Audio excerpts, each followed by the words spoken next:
আজকে আমি আবার একটা চাল কুমড়ো রেসিপি নিয়ে চলে এসেছি। তো দেখো আমি চাল কুমড়ো দুটো কেটে নিয়েছি ভালো করে ঝিরিঝিরি করে। আর যেহেতু চাল কুমড়োটা আমি মাছের মাথা দিয়ে করবো বলে মাছের মাথাও নিয়ে নিয়েছি, ভালো করে পরিষ্কার করে নুন হলুদ মাখিয়ে নিলাম। তো এবার মাছের মাথাটাকেও আমি ভালোভাবে ভেজে নেবো।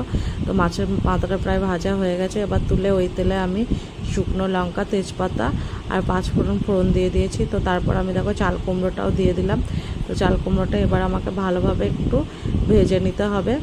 তো ভাজা হয়ে যাওয়ার পর আমাকে একটা মশলা তৈরি করে নিতে হবে। তো মশলাটা আদা দিয়েছি, গোটা জিরে, টমেটো আর কাঁচা লঙ্কা। তো এটা আমি দেখো একটা পেস্ট বানিয়ে নিয়েছি। তো এরপর আমি চাল কুমড়োর ওপরে একে একে লবণ আর হলুদ দিয়ে দিলাম। তো দেওয়ার পর আমি আবার একটু নাড়াচাড়া করে নেবো। তো নাড়াচাড়া হয়ে গেলে আমি যে মশলার পেস্টটা করে রেখেছিলাম ওটাও এবার আমি দিয়ে দেবো।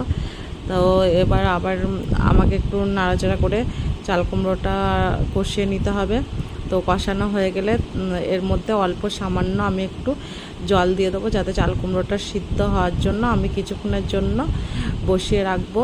তো চাল কুমড়োটা আমার দেখো এবার মনে হচ্ছে সিদ্ধ হয়ে গেছে।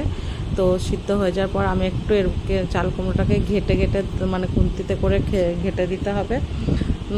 তো এবার যে মাছটা আমি মাথাটা ভেজে রেখেছিলাম ওটাও আমি দিয়ে দেবো। তো মাথাটা দেওয়ার পর মাথাটাকেও আমাকে একটু ভেঙে দিতে হবে। ভেঙে দেওয়ার পর দেখো কত সুন্দর এখন লাগছে দেখতে, কালারফুল হয়েছে না চচ্চড়িটা দেখতে। তো একটু স্বাদ আনার জন্য আমি সামান্য একটু চিনিও দিয়ে দিলাম। তো এবার আমার চাল কুমড়োটা পুরোটাই রান্না হয়ে গেছে।